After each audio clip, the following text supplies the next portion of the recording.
Alright guys, no comment about the wall in the back. I am renovating still my attic and yeah, maybe I was digging for gold, right? Like, what do you care? What do you care about my wall? But I don't know. People always comment about my surroundings. So anyways, okay, so today I'm here to tell you that I'm right. And I actually don't want to be right. This is where I don't want to be right. There's many occasions where I wish I was right, and this is not one of them. So just right now, you're looking at my channel, and I made a video 2 weeks ago called Abdul Almost Allahu Akbar Flight 2834. So in this video, I covered how Abdul got arrested for sabotaging a plane, and when he got arrested, he said that it was because he was frustrated with the union negotiations. And I spent 2 days doing a whole bunch of research on the union and what the other mechanics were doing at American Airlines in order to delay planes. And it turns out that all of the tactics that the mechanics were using were very few and only three. And it was things like taking extra time to repair the plane, or not signing off on a plane that was repaired, and therefore the plane would go out of commission for a while and it would hang out and not be in use. So those, go watch the video. I really encourage you to do that if you haven't already, because I really broke down in there the exact reasons why I think this flight, this sabotage, was jihad before we even knew it was jihad. So Abdul is the only guy who went outside and thought outside the box, such an original thinker, and he didn't do what all the other mechanics were doing. He went and blocked a part of the plane that indeed would cause the plane to crash a few minutes after takeoff if the plane had taken off. So I had a bunch of pilots and aeronautic engineers who commented on the wall. You can read through the comments, and they are actually telling me that I was correct in my assessment, that had that flight taken off, it likely would have crashed a few minutes after. Now, this flight was taxiing towards the runway when they found out the problems with the system, and the pilots aborted the flight and got everybody on another plane. And then we found out that Abdul had sabotaged that plane back in July. So that was July 17th that all of this happened. And Abdul, again in the video that I made previously, I showed you how Abdul knew that he was sabotaging the plane on purpose. Like, it wasn't like oh, oopsie, I accidentally glued this black piece of styrofoam into this part of the plane. Oh, so sorry. He didn't do that. It wasn't an accidental gluing. He sabotaged the plane.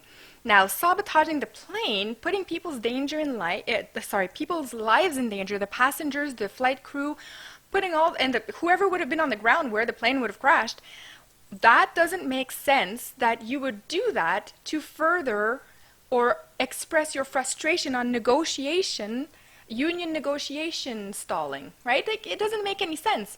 Why would you not just keep delaying flights, not crashing flights, right? So his story is the only one out of all the mechanics that is an endangering of life story. And this is, I think, why the FBI counterterrorism force was present at his arrest, because they were concerned about it. Turns out there's new evidence in this story, so I'm going to share an article with you right now. This is from the Washington Post. I don't always like to quote these lefty articles, but what I like about this is they actually published an article about that. I'm actually surprised, so I'm glad they did, and they actually reported it correctly. But it's very unfortunate that even though they mention ISIS, they don't mention Islam, and this is deliberate. They never want us to relate back anything to Islam. Anything bad that happens is never Islam's fault. So here it says the title is American Airlines Sabotage Suspect Denied Bail as Potential Terrorism Ties Emerge. So what are these terrorism ties? This is what we're going to cover here today. First of all, big kudos to this U.S. magistrate, Chris, who actually denied bail or release or anything for this guy until trial. So this is fantastic, because that means there is enough evidence that the judge thought if we release him on bail, he might either go and commit jihad right now or is a flight risk himself, so leave the country, go back to Iraq. But he's keeping him, which is fantastic. I mean, this judge is aware of what is happening, and he's taking this very seriously, which I commend him for. Now, the new evidence is as follows. He has a brother in Iraq who may be involved with the Islamic State. And it's not just like Al-Shabaab or one of those, side groups, side jihad extreme groups. This is the Islamic State, like the real one, the big head honchos. The Islamic State, you have to think of them as the soldiers of the new caliphate. So the Islamic State is the resurgence, the attempted resurgence, because they're not very successful, but the attempted resurgence of the caliphate. So this is what a lot of Muslims are working towards, to establish a caliphate worldwide. It would be wild if they had a caliphate, that's for sure. But they're trying to establish a caliphate, and they're going to have to do it, country by country. So this is why the Islamic countries are being more and more Islamicized. They're applying more Sharia. And ultimately the goal is to have a caliphate, a global caliphate. So the Islamic State is at the forefront of that. They're the actual soldiers to make that happen. And they're the ones controlling all of the other groups like Hezbollah and Al-Shabaab and all those other groups. So they're all reporting back into the main guys at the Islamic State. The Islamic State is the closest you can get to the true application of the Quran, the true believers, the true Muslims. They are the ones who adhere to the Quran in its entirety, the Hadith and the life of Muhammad in its entirety, and this is what Islamic State does. The Islamic State is a replication of what everything you find in the Quran, and this is why they're so violent, and they're taking over, and they're killing non-Muslims. They're specifically killing Jews. They want the annihilation of Israel. They want all Jews in the world to be annihilated. They want non-Muslims to either convert or be killed or pay the jizya. This is the Islamic State. So what we have when we have Muslims in Canada, most of them are what we call moderate or peaceful Muslims. They're the people who just want to practice their religion in their homes and in their mosque. And when they come in society, they don't expect Sharia to be applied there. And we'll get back to that at the end of this video. But just for today, let's keep going on what the ties to terrorism are. So I wanted to mention the Islamic State because this is the head honcho of all Islamic things. So Alani, so I call him Abdul, he also made statements about wishing Allah would use divine powers to harm non-Muslims. Now this is basically a threat to all of non-Muslims. He's basically telling us he wants Allah to harm us. And of course Allah isn't going to harm us himself. It's a God. It doesn't do anything. It hasn't talked to anybody, not even Muhammad. Muhammad never even talked to Allah. So nobody's ever talked to Allah. So obviously Allah is not going to be doing the harming himself. He's going to ask one of his Muslim soldiers on earth to do it. So this is the commandments that are in the Quran. So this is why. So when he says he wishes Allah would use divine power really means he's going to do it himself in the name of Allah. And that's what the Sharia, which is the divine law, has allowed him to do. So according to Sharia, he didn't break any rules here. He's doing what he's supposed to. So that is what the ties are. There was also some weird transactions. So they've noted that there was a $700 wire transaction to somebody back in Iraq where he's from. They also found videos on his cell phone that depict the Islamic State mass murders, and he's been sharing those videos with others. So all of these are indications that there could be radicalization or that he is himself a soldier of Allah.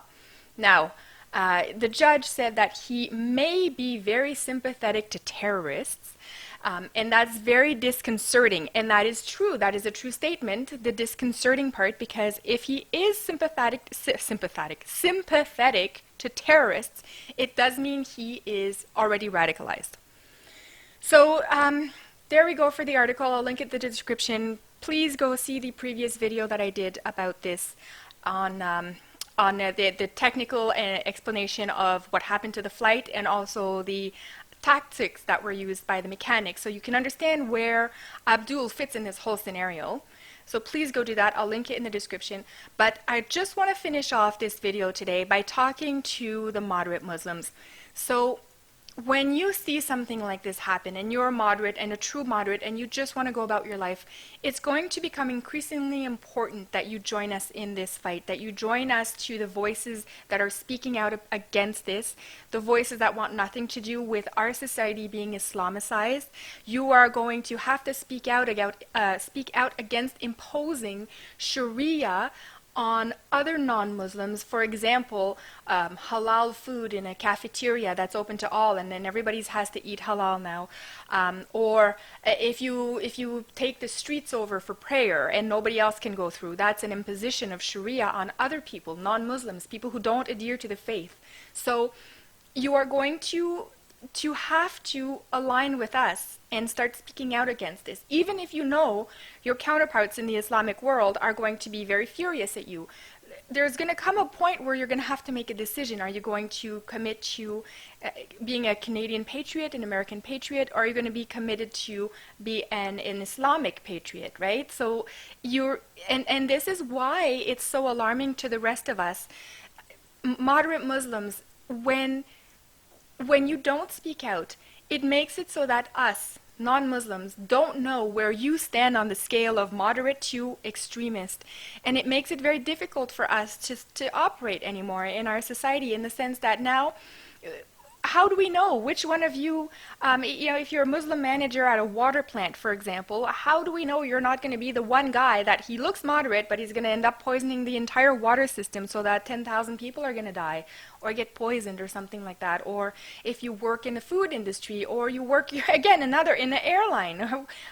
If I have a pilot now named Abdul Ali, what am I supposed to think now, right? Like, what are we supposed to think? And this is where we're going to have a segregation between the actual true problematic Muslims and the moderate Muslims who want to live peacefully in Canada, who want to live in a secular society that is trying to adhere to one law for all, and that are going to respect the Canadian laws. It's going to be important that you start doing that, or else we are going to have further down the road bigger problems.